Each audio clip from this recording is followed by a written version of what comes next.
नमस्कार दोस्तों, आज मैं आप सबके लिए बहुत ही अच्छी बुद्ध कथा लेकर आई हूँ। वीडियो पसंद आए तो एक लाइक और चैनल को सब्सक्राइब जरूर कीजिएगा। बहुत समय पहले की बात है। राजगृह के समीप वेणुवन में संध्या का समय था। आकाश पर सूर्य की ललिमा धीरे धीरे शांत रंगों में बदल रही थी। साल, वृक्ष के पत्ते हल्की हवा में सरसराने लगे थे। पक्षियों की आवाजें दिन के अंतिम गीत की तरह गूंज रही थी। उसी शांत वातावरण में भगवान बुद्ध शिष्यों के मध्यम आसन पर विराजमान थे। चारों ओर भिक्षु मौन में बैठे थे। वातावरण में गहरी शांति और सजगता व्याप्त थी। सभा में बैठे भिक्षुओं के मन में एक ही जिज्ञासा बार बार उठ रही थी।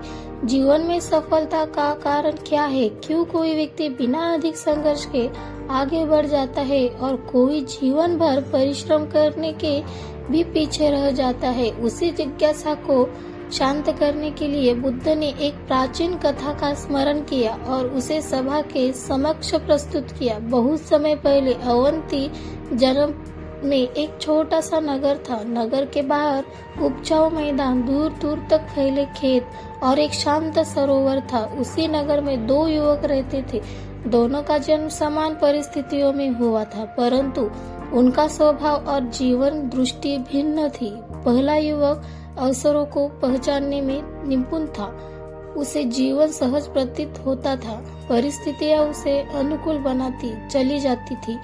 नगर के प्रतिष्ठित लोग उस पर कृपा रखते थे। उसे व्यापार, साधना और सम्मान बिना अधिक परिश्रम के प्राप्त होते गए। समय के साथ उसका वैभव बढ़ता गया और उसके भीतर यह धारणा गहराने लगी कि जीवन में सब कुछ भाग्य से प्राप्त होता है। दूसरा युवक नगर के बाहर की भूमि पर रहता था। उसके पास सीमित साधन थे, भूमि कठोर थी और जीवन सरल नहीं था।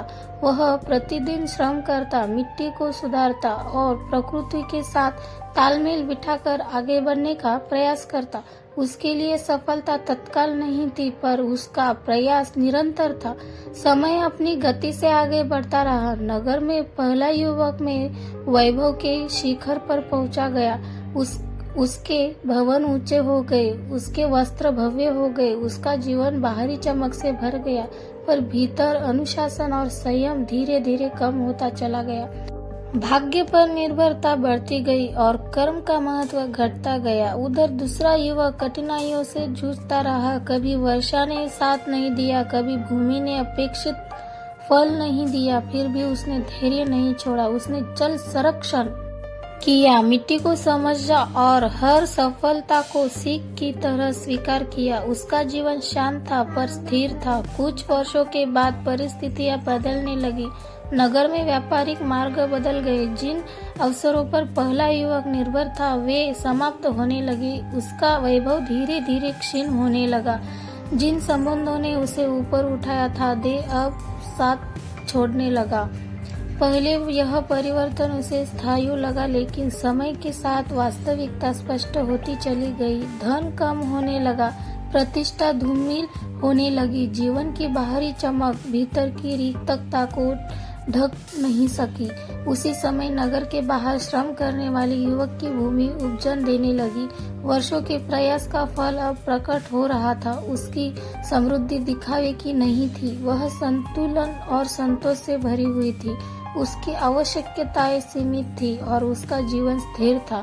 नगर के लोग धीरे धीरे परिवर्तन को देखने लगे। जिसने भाग्य पर भरोसा किया था वह डगमगा गया था। जिसने कर्म को आधार बनाया था वह शांत रूप से आगे बढ़ रहा था।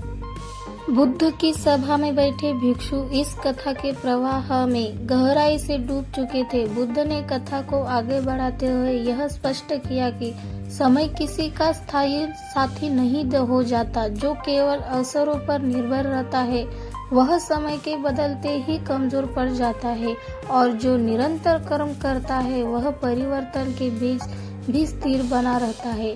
यह कथा यही सिखाती है कि भाग्य जीवन में द्वार खोल सकता है, पर उस द्वार से आगे बढ़ने की शक्ति केवल कर्म देता है। जो व्यक्ति धैर्य, संयम और परिश्रम से अपनी जड़ों को मजबूत करता है वही जीवन के तूफानों में अड़िग रहता है। वेणुवन की सभा में पूर्ण मौन छा गया। वृक्षों की छाया और संध्या की शांति में यह संदेश गहराई से उतर चुका था। जीवन का सत्य स्पष्ट था, स्थायी सफलता वही प्राप्त करता है जो कर्म को अपना पथ और धैर्य को अपना साथी बनाता है। तो दोस्तों, आपको ये बुद्ध कथा कैसी लगी है कमेंट करके ज़रूर बताइएगा। और हाँ, कमेंट में जाते जाते नमो बुद्धाय जय भीम ज़रूर लिखिएगा। तो मिलते हैं एक नई कहानी के साथ।